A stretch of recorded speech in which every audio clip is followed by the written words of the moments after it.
오늘은 요한복음 5장을 공부하겠습니다. 요한복음 5장에는 예루살렘 베데스다 못에서 예수님이 38년 동안 앓은 환자를 치유하셨는데 안식일이었습니다. 안식일에 환자를 치유하신 예수님은 예수님 적대 세력으로 등장하는 유대인들로부터 생명의 위협도 당하셨습니다. 10절에서 유대인들이 지적한 안식일인데 내가 자리를 들고 가는 것이 옳지 아니하니라. 그리고 17절에 예수님의 내 아버지께서 이제까지 일하시니 나도 일한다 라는 말씀을 중점으로 요한복음 5장을 공부하면서 함께 은혜를 나누도록 하겠습니다. 10절에 안식일에 자리를 들고 가는 것이 옳지 아니하니라는 유대인들의 지적이 안식일은 거룩하게 지켜야 한다는 말씀 때문만은 아닙니다. 안식일을 범하면 하나님 말씀대로 죽이면 됩니다. 유대인들에게는 안식일을 거룩하게 지켜야만 했었던 중대한 사정이 있었습니다. 38년을 앓다가 치유를 받은 사람에게 안식일에 자리를 들고 가는 것이 옳지 아니하니라는 지적을 해야만 했었던 사정을 알아보겠습니다. 안식일을 지키지 않아 유대가 망했다면 믿으실 수 있으시겠습니까? 성경학자들은 5장이 애매한 위치에 있다고 합니다. 4장 그리고 6장은 갈릴리 그리고 7장도 시작은 갈릴리 사역인데 5장은 예루살렘 사역이기 때문입니다. 4장에는 사마리아 사역과 갈릴리 사역이 기록되어 있고 6장은 오병이어의 기적이 기록된 갈릴리 사역이고 7장도 시작은 갈릴리 지역이었습니다. 예수님 사역을 지리적으로 구분하는 것은 우리들에게는 별로 의미가 없다고 생각합니다. 1절 말씀입니다. 그 후에 유대인의 명절이 있어 예수께서 예루살렘에 올라가시니라. 아멘. 1절에 명절 이름이 언급되지 않았는데 예수님께서 14절에서 죄를 말씀하셨기에 속죄일이라고 주장하는 학자들도 있고 예수님이 예루살렘에 올라가신 이후로 6월절이라고 주장하는 학자들도 있습니다. 그리고 5장이 6장 다음에 위치한다고 가정하고 6장은 6절 4절 말씀처럼 6월절에 가까운 시기이고 6월절 다음의 명절은 77절인 이유로 5장의 명절을 77절이라고도 주장하는 학자가 있습니다. 요한복음 6장 4절 말씀입니다. 마침 유대인의 명절인 6월절이 가까운지라. 아멘. 6월절 7주가 77절입니다. 그리고 명절을 불임절 혹은 수전절이라는 주장도 있는데 예수님이 4장 35절에서 너희가 넉 달이 지나야 추수할 때가 이르겠다 하지 아니하느냐. 이 말씀에서 추수는 6월절 후에 하고 또 6장 4절에 6월절이 가까운지라는 말씀을 근거로 6월절 전의 명절들인 불임절 혹은 수전절이라고 합니다. 그런데 수전절은 10장 22절에 수전절이라고 언급하셨기 때문에 불임절이라고 주장하는 학자들도 있습니다.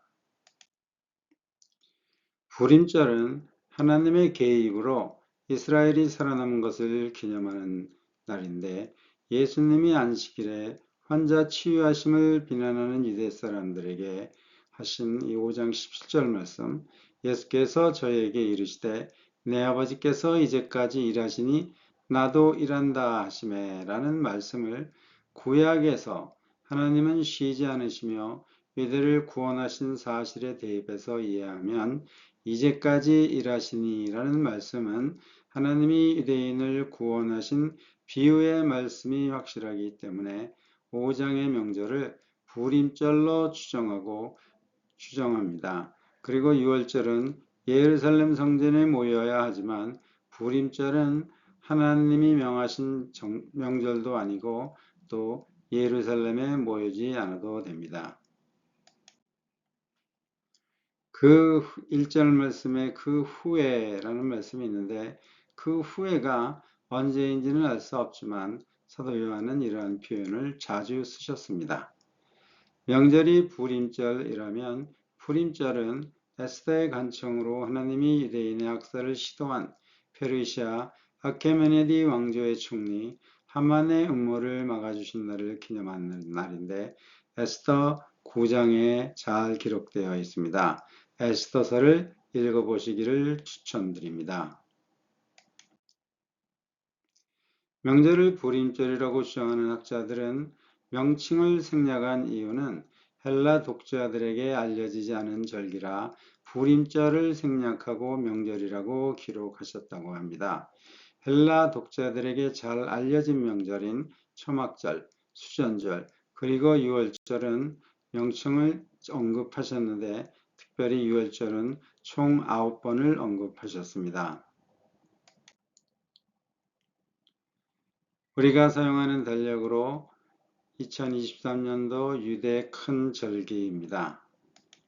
여기 불임절도 있고 또 유월절도 있고 쭉 해서 수순절까지 유대인의 절기가 있는 것을 볼 수가 있습니다. 그리고 요한복음에 기록된 유대 절기들입니다. 2절 말씀입니다. 예루살렘에 있는 양문 곁에 히브리 말로 베데스다라는 못이 있는데 거기 행각 5이 있고 아멘. 양문에서 유월절 사용되는 양들이 매매되었다고 합니다.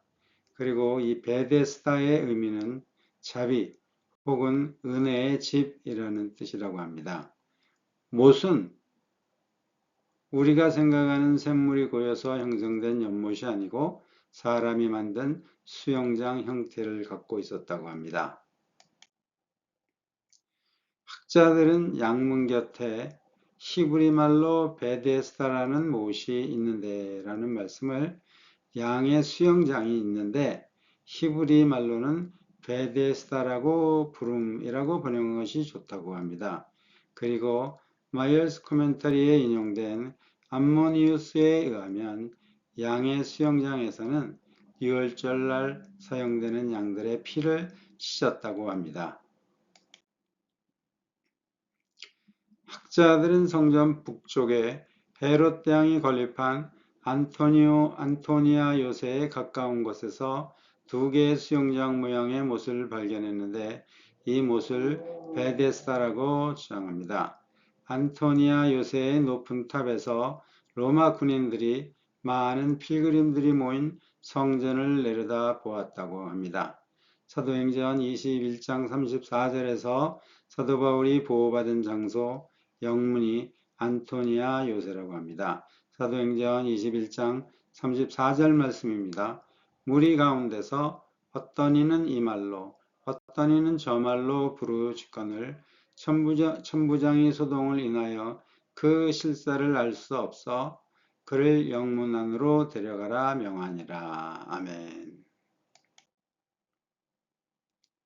2절의 히브리 말로는 히브리 말이 아니고 당시 가나안 지역의 국제 공용어로 사용되었던 아람어입니다. 4절 말씀입니다. 이는 천사가 가끔 못에 내려와 물을 동하게 하는데 동한 후에는 먼저 들어가는 자는 어떤 병에 걸렸든지 낫게 되밀어라. 아멘. 3절 후반절부터 4절까지 괄호에 묶여있는 이유는 오래된 사본에는 이 말씀이 생략되었기 때문이라고 합니다. 그리고 천사가 전쟁을 대신해 주시고 보호해 준 기록은 많이 있지만 치유했다는 기록은 없습니다. 우리들 성경에는 없는 책이지만 이 캐톨릭 바이블이나 히브리 성경 등에 포함된 책에는 천사 라파엘이 치료한 기록이 있다고 합니다. 내려와의 헬라 동사는 내려왔었는데 라는 의미라고 합니다. 사도 요한이 요한복음을 기록할 때는 이미 물을 동하게 하는 현상이 사라졌음을 의미한다고 합니다. 잠시 후 17절을 공부하실 때 내려와에 얽힌 귀한 말씀을 설명드리겠습니다. 또 이 4절 말씀에 동하게 하는 데의 헬라어 의미는 천사가 내려오는 것은 알 수 없지만 물이 동하는 것을 보고 알았다는 의미가 있다고 합니다. 유대 사람들은 천사가 내려와 물을 동하게 하는 시간을 짐작하고 있었던 듯 합니다. 5절 말씀입니다. 거기 38년 된 병자가 있더라. 아멘. 정말 오랜 시간 고생했습니다.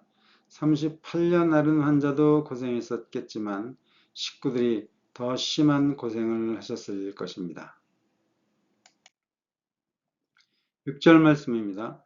예수께서 그 누운 것을 보시고 병이 벌써 오랜 줄 아시고 이르시되 내가 낫고자 하느냐. 아멘.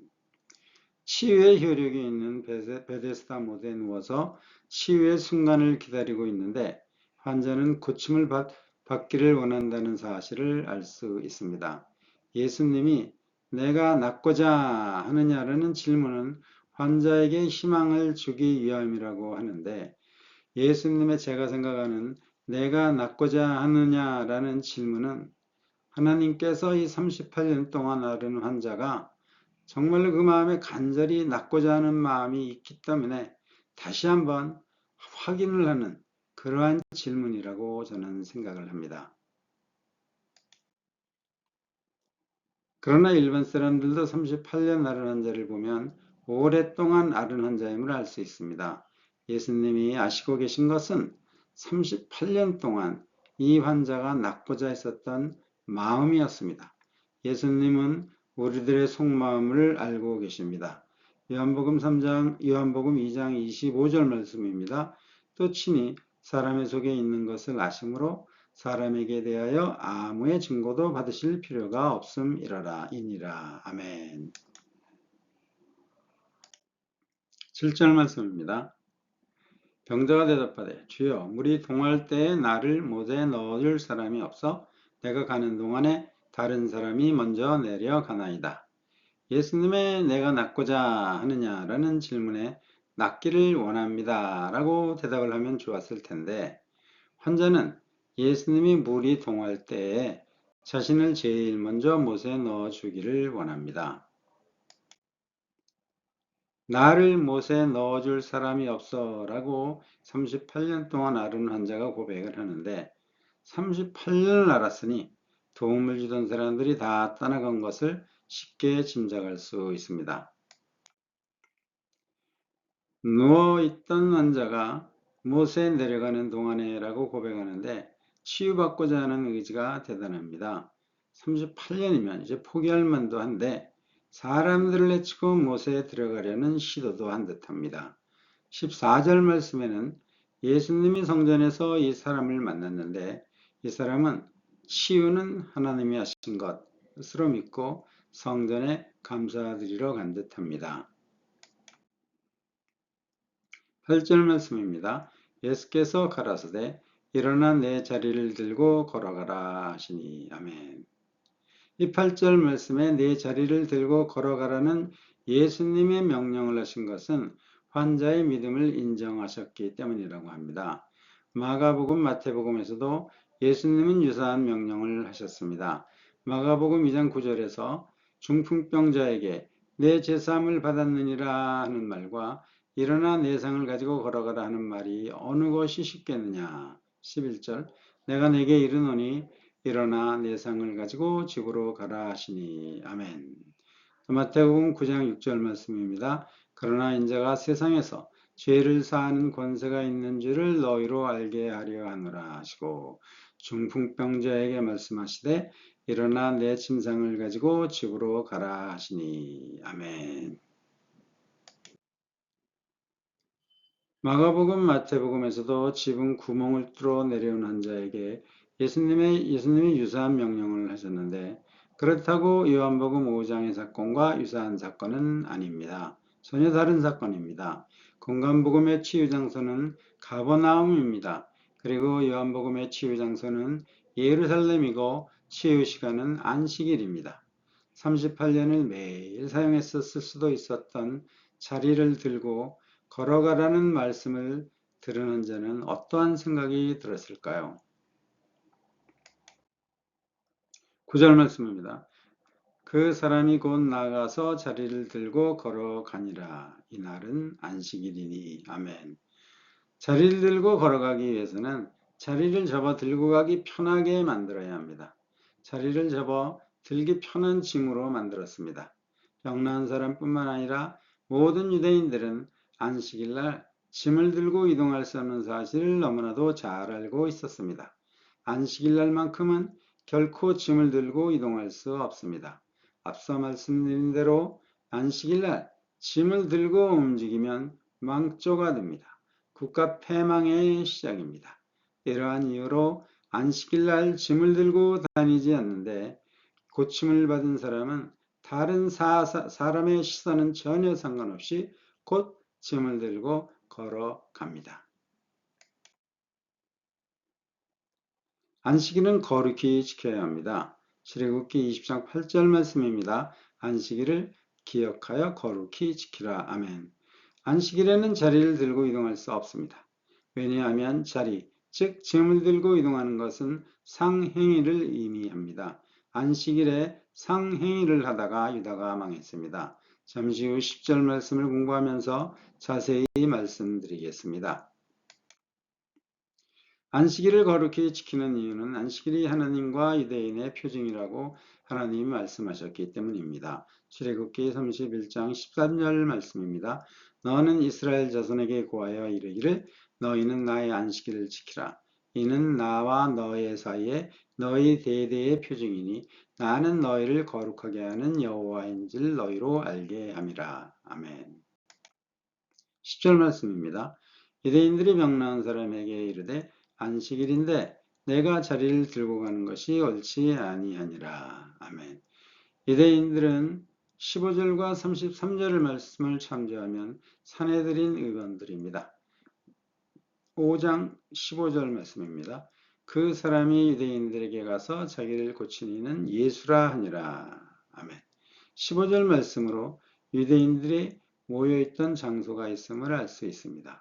그리고 예수님은 요한복음 1장 19절에 산헤드린의 사도 세례 요한 조사를 근거로 33절에서 너희가 요한에게 사람을 보내매 요한이 진리에 대하여 증거하였느니라고 말씀하셨습니다.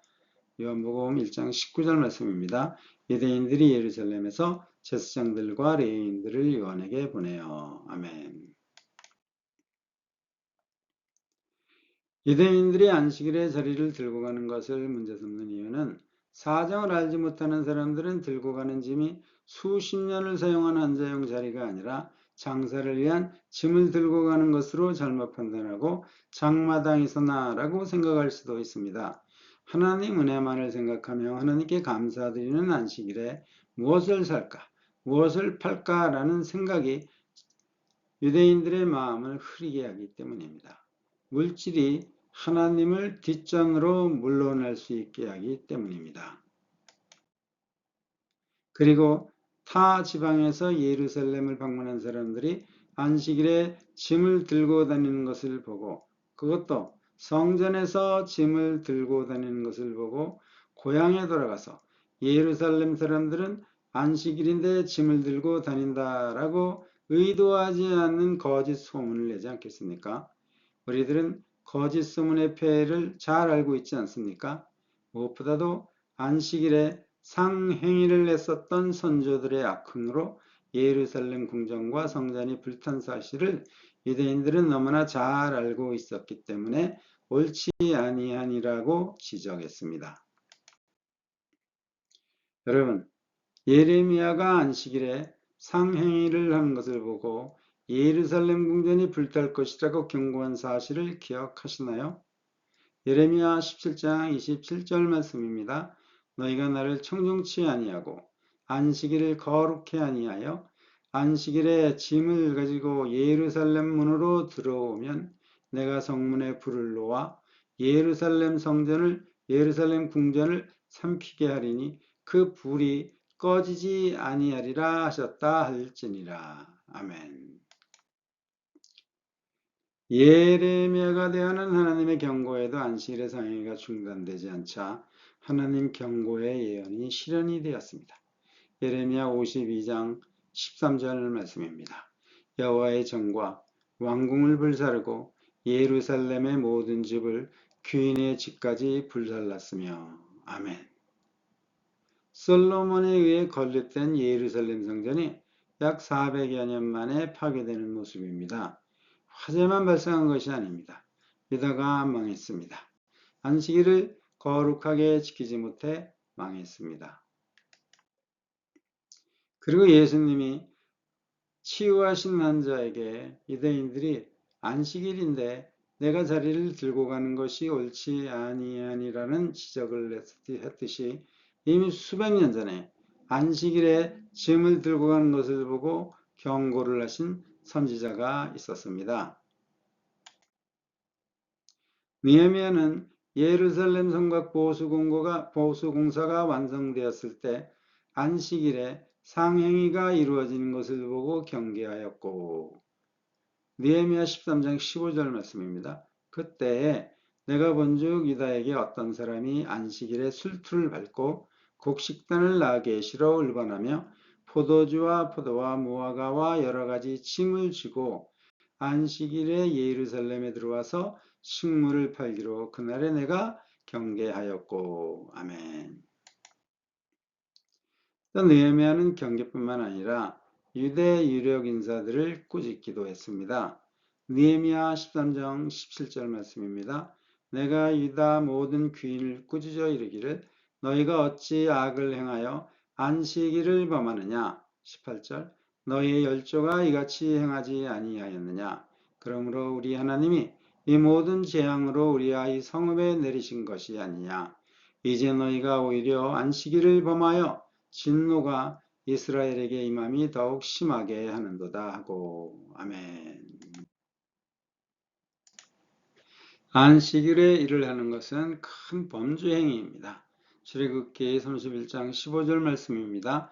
엿새 동안은 일할 것이니 제7일은 큰 안식일이니 여호와께 거룩한 것이라. 무릇 안식일에 일하는 자를 반드시 죽일지니라. 아멘. 안식일의 상행위는 출애굽기 31장 말씀처럼 안식일에 일했던 사람만 죽여서는 해결되지 않는 범국가적인 문제였습니다. 유대인들이 안식일인데 내가 자리를 들고 가는 것이 옳지 아니하니라는 지적에는 국가 보존이라는 사정도 있었습니다.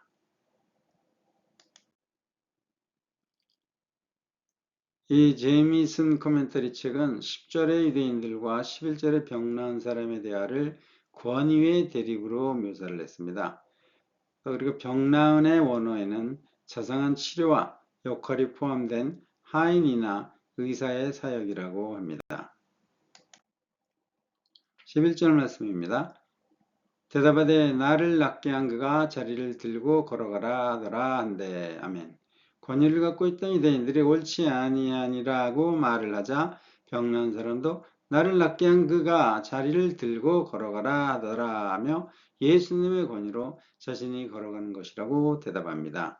이 제이미슨 설명에 의하면 병난 사람의 대답에는 너의 권위보다는 예수님 권위가 더 높다라는 의미가 있다고 합니다. 12절 말씀입니다.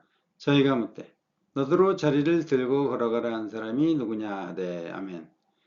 11절에서 병나은 사람은 나를 낫게 한 그가 자리를 들고 걸어가라 하더라고 대답했는데 유대인들은 낫게 한, 즉 사람으로서는 할 수 없는 치유의 능력을 베푸신 사람은 관심 없고 자리를 들고 걸어가라 한 사람이 누구냐라며 안식일을 범한 행위에만 관심을 보입니다.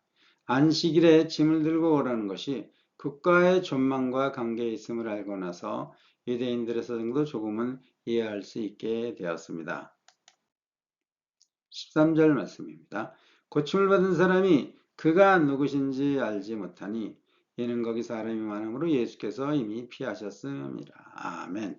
고침을 받은 사람이 예수님이 누구신지는 알지 못하는 이유는 예수님이 군중들의 시선을 피하시기 위해 군중들과 함께 떠나가셨기 때문입니다.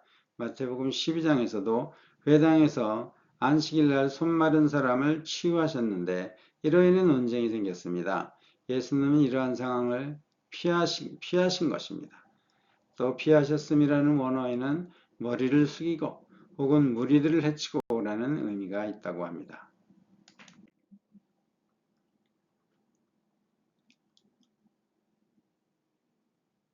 14절 말씀입니다. 그 해에 예수께서 성전에서 그 사람을 만나 이르시되 보라 내가 나았으니 더 심한 것이 생기지 않게 다시는 죄를 범치 말라 하시니 아멘. 하나님이신 예수님은 성전에 와서 치유에 대한 감사드리는 이 병 나은 사람을 만나셨습니다. 오다 가다 우연히 만난 것이 아닙니다. 성전에서 진심으로 감사드리는 수많은 사람을 다 만나 주시던 중에 그 사람을 만나신 것입니다. 그리고 내가 나았으니 죄를 범치 말라는 축복의 말씀도 주셨습니다. 저는 하나님이 교회에서 진정으로 예배드리는 모든 사람을 한 명 한 명 다 만나 주신다고 믿습니다. 다시는 죄를 범치 말라는 예수님의 말씀으로 과거의 죄로 병이 생겼음을 알 수 있습니다. 그러나 그 사람의 죄로 인해 병이 생겼다고 단정 지을 수는 없습니다. 어떤 사회에서든지 변하지 않는 아주 못된 죄인들은 사회에서 격리시킵니다. 이스라엘도 동일합니다. 그리고 못된 사람은 베데스다모 주위에 다가갈 수가 없습니다. 물론 죄로 인해 병이 생길 수도 있지만 예수님의 다시는 죄를 범치 말라는 말씀도 규칙적인 생활을 하라는 의미로 이해할 수도 있습니다. 15절 말씀입니다. 그 사람이 유대인들에게 가서 자기를 고친 이는 예수라 하니라. 아멘. 그 사람은 자신을 치유하신 예수님을 하나님이 보내신 선지자라고 생각을 했었고 하나님의 대리자 산헤드린 의원들도 하나님 선지자들을 알아볼 것이라는 생각으로 예수를 알렸을 것입니다. 좋은 의도로 유대인들에게 예수님을 알린 자신의 행동이 예수님에게 위험이 될 것이라고는 생각하지 못했을 것입니다. 15절에서 병 나은 사람이 산헤드린 요구에 순종하는 행동인데 산헤드린이 일반 백성들에게 미치는 영향을 엿볼 수 있다고 생각합니다. 16절 말씀입니다. 그러므로 안식일에 이러한 일을 행하신다 하여 유대인들이 예수를 핍박하게 된지라. 아멘. 이러한 일은 치유하신 일일 수도 있고 안식일의 자리를 들고 가라고 명하신 일일 수도 있습니다. 그리고 핍박하게는 법에 의한 핍박이 아니고 율법에 근거한 핍박이라고 합니다. 마가복음 3장에는 안식일에 손마른 사람을 치유하신 예수님을 죽이려고도 합니다. 마가복음 3장 6절 말씀입니다. 바리새인들이 나가서 곧 헤롯 왕과 함께 어떻게 하여 예수를 죽일고 의논하니라. 아멘. 하나님은 안식일에 일하는 사람을 죽이시라 하셨습니다. 17절 말씀입니다. 예수께서 저에게 이르시되 내 아버지께서 이제까지 일하시니 나도 일한다 하시매. 아멘. 예수님의 17절 말씀은 불난 집에 기름을 뿌리는 행위가 되었습니다. 하나님은 출애굽기 31장에서 안식일에 일하는 자를 반드시 죽이라고 명하셨는데 대놓고 유대인들에게 일한다라고 통보를 하니 유대인들의 심정이 어떻겠습니까? 그렇지만 유대인들의 잘못된 고정관념을 수정해 줄 필요가 있었습니다. 예수님은 하나님에게는 안식이 없으시고 특별히 환자를 치유하시는데 안식은 있을 수 없음을 강조하셨습니다. 예수님께서 안식일에도 치유하신 이유는 하나님께서 일하시기 때문입니다. 하나님은 6일을 일하시고 1일은 안식하셨지만 유대를 구원하시기 위해서는 쉬지 않으시고 활동을 하셨습니다. 예수님이 이 땅에 오신 이후로는 온 인류의 구원을 위해서 하나님이 일을 하시지만 예수님이 오시기 전까지 하나님이 유대의 구원을 위해 쉬지 않고 일을 하셨습니다. 그리고 구약 말씀에는 이러한 상황이 여러 번 기록되어 있습니다. 하나님께서 쉬지 않으시고 일하는 모습을 알아보겠습니다. 이사야서 65장 24절 말씀입니다. 그들이 부르기 전에 내가 응답하겠고 그들이 말을 마치기 전에 내가 들을 것이며. 아멘.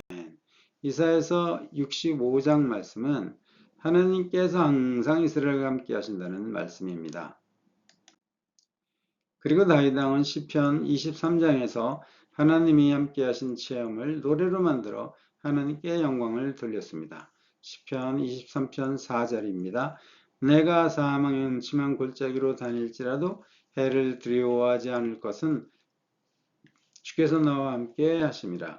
주의 지팡이와 막대기가 나를 안위하시나이다. 아멘. 시편 23장 말씀으로 하나님이 항상 이스라엘과 함께 하신다는 약속을 지키셨음을 확인할 수 있습니다. 뿐만 아니라 하나님께서는 이스라엘 출애굽 시에는 직접 이 땅에 내려오셔서 이스라엘을 인도하셨습니다. 출애굽기 3장 8절 말씀입니다. 내가 내려와서 그들을 애굽인의 손에서 건져내고 그들을 그 땅에서 인도하여. 아멘. 출애굽기 3장의 말씀을 대부분의 학자들은 안트로포몰피즘이라고 합니다. 즉 쉽게 말해서 내려오신 게 아니라는 주장입니다. 그렇지만 저는 예수님이 출애굽 당시 이 땅에 내려오셨다고 믿습니다. 그리고 이 사실을 요한복음 3장에서 말씀하셨다고 믿습니다. 요한복음 3장 13절 말씀입니다. 하늘에서 내려온 자, 곧 인자 외에는 하늘에 올라간 자가 없느니라. 아멘. 요한복음 3장 13절의 말씀은 문법적으로도 십자가에서 죽으시고 부활하신 미래에 이루어지를 말씀하신 것이 아닙니다. 내려오셨던 자신의 경험을 말씀하셨습니다. 무엇보다도 구약 박사 니고데모가 요한복음 3장 14절에서 예수님께서 하늘에서 내려온 자, 곧 인자 외에는 하늘에 올라간 자가 없느니라는 말씀을 듣고 하나님이 출애굽 당시에 내려오셨던 사실을 기억하고 예수님 말씀을 믿고 예수님의 제자가 되었다고 저는 생각을 합니다. 예수님은 요한복음 3장에서 출애굽 당시에 내려오셔서 이스라엘을 구원하셨던 자신의 경험을 말씀하셨습니다. 틱톡 영상을 보면 이슬람들은 예수님을 신이 아니고 그냥 프로펫, 선지자로만 믿습니다. 그 이유가 예수님 스스로 나는 신이니 나를 경배하라는 말씀을 하지 않으셨기 때문이라고 합니다. 요한복음 3장에서 출애굽기 3장의 경험을 말씀하셨듯이 예수님은 행위로 자신이 신이심을 증명하셨기 때문에 구차하게 말로 내가 신이다 라고 신분을 밝히시지 않았다고 생각합니다. 요한복음 3장 13절로부터 시작되는 요한복음 3장 3편을 정리해서 유튜브에 올릴 때 자세히 말씀드리겠습니다.